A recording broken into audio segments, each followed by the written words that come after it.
ഇന്നൽ ബാത്തില കാന സഹൂഖ എന്ന് പറഞ്ഞ പരിശുദ്ധ ഖുർആൻ പറഞ്ഞ പരമോന്നതമായ ആ സത്യം, ആ സത്യം എഴുതിവെച്ചിരിക്കുന്ന ആ സ്തംഭത്തിന് താഴ്ഭാഗത്താണല്ലോ ജഡ്ജിമാരിരിക്കുന്നത്. അവിടെ വെച്ചുകൊണ്ടാണല്ലോ സത്യമേവ ജയത എന്ന് പറയുന്ന ആ ആപ്തവാക്യത്തിന്റെ താഴെയിരുന്നിട്ട് അത് ഒരു മനുഷ്യരെ, ഒരു നിരപരാധിയായ മനുഷ്യരെ ഇല്ലാത്ത കാരണങ്ങൾ പറഞ്ഞിട്ട് അദ്ദേഹത്തെ കുരുക്കിട്ട് അവസാനം കൊല്ലാനാണ് ശ്രമമെങ്കിൽ, അദ്ദേഹത്തെ പരാജയപ്പെടുത്താനാണ് ശ്രമമെങ്കിൽ നിങ്ങൾ മനസ്സിലാക്കുക, ആ പറഞ്ഞ വാക്കുണ്ടല്ലോ സത്യമേവ ജയതേ, തീർച്ചയായും അല്ലാഹു സാക്ഷി, അതിവിടെ ജയിക്കുക തന്നെ ചെയ്യും. ഇന്നല്ലെങ്കിൽ നാളെ സത്യം ജയിക്കാതിരിക്കുക മക്കളെ. സത്യം എങ്ങനെ ജയിക്കാതിരിക്കുക?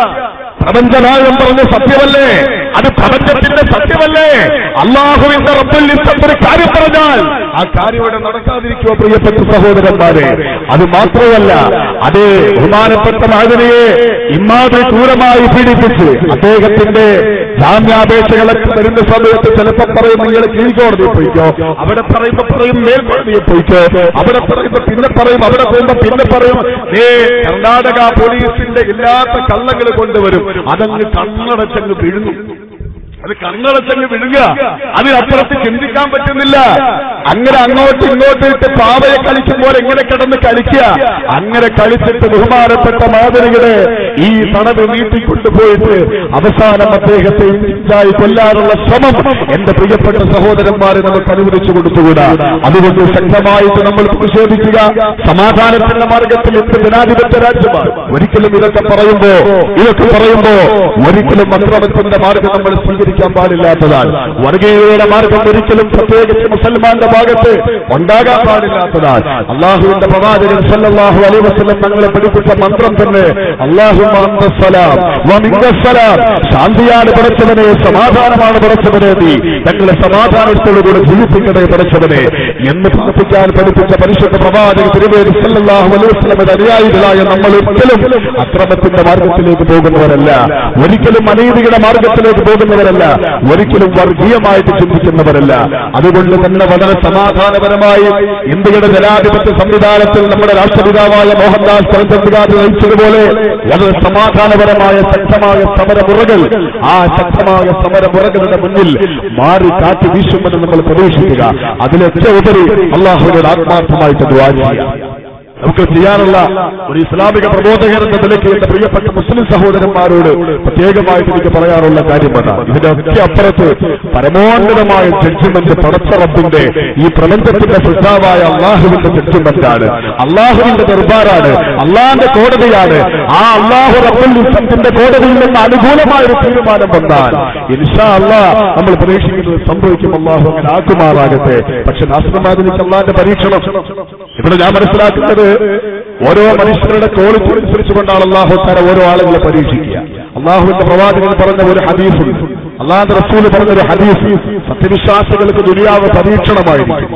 ആ ദുനിയാവിന്റെ പരീക്ഷണം ഓരോ സത്യവിശ്വാസിയുടെയും വിശ്വാസത്തിന്റെ ക്വാളിറ്റി അനുസരിച്ച്, അവരുടെ മനസ്സിന്റെ ക്വാളിറ്റി അനുസരിച്ച്, കൽബിന്റെ ക്വാളിറ്റി അനുസരിച്ചാണ് ഓരോരുത്തരെ അള്ളാഹു പരീക്ഷിക്കുക എന്ന് എനിക്ക് തോന്നുന്നത്. പ്രിയപ്പെട്ട സഹോദരന്മാരെ, നാസർ മാജനിയെ പോലെ പരീക്ഷിക്കപ്പെടുന്ന ഒരാൾ ആരാണെന്ന് കേരളത്തിലുള്ളത്? കേരളത്തിൽ ഏത് മുസ്ലിം സഹോദരനാണ്, ഏത് മുസ്ലിം നേതാവാണ് അബ്ദുൽ നാസർ മാജനിയെ പോലെ പരീക്ഷിക്കപ്പെട്ടുള്ളത്?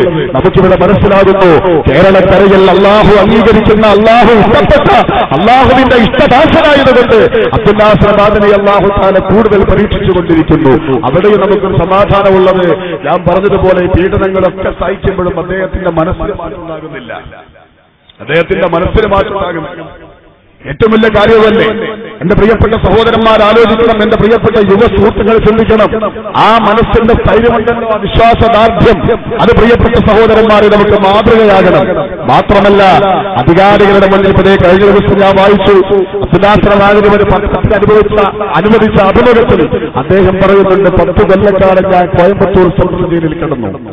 ഇപ്പൊ ഏകദേശം 2.5 വർഷക്കാലം ഞാനിതേ ബാംഗ്ലൂർ ജയിലിൽ കിടക്കുന്നു. പക്ഷെ ഇന്ന് വരെ ഒരു അധികാരി തമ്പുരാന്റെ മുന്നിലും പ്ലീസ് എന്നൊരു വാക്ക് അബ്ദുല്ലാ സമാജിൽ പറഞ്ഞിട്ടില്ല. അത് പറയേണ്ട ആവശ്യം എനിക്കില്ല.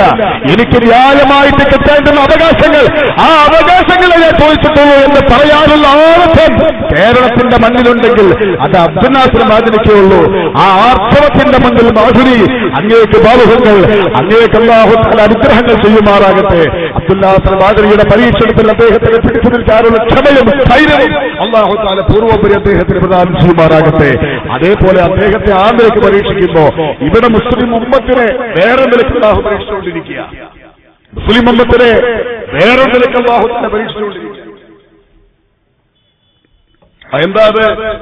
ശാസ്ത്രമാതിരി ഈ പറയപ്പെട്ടതുപോലെ ഏത് കൊച്ചുകുട്ടിക്കും അറിയാവുന്ന വിധത്തിൽ തികച്ചും അനീതി എന്ന് ഏതൊരു കൊച്ചുകുട്ടിക്കും അറിയാവുന്ന വിധത്തിൽ അകാരണമായിട്ട് പിടിച്ചു വെക്കപ്പെട്ട് ഒരു ചാർജ് ഷീറ്റ് പോലും ഇന്ന് വരെ അദ്ദേഹത്തിന് നൽകിയിട്ടില്ല. അദ്ദേഹം വിചാരണ തടവുകാരനാണ്. സുപ്രീം കോടതി തന്നെ നേരത്തെ പറഞ്ഞത് വിചാരണ തടവുകാരൻ 90 ദിവസത്തിലപ്പുറം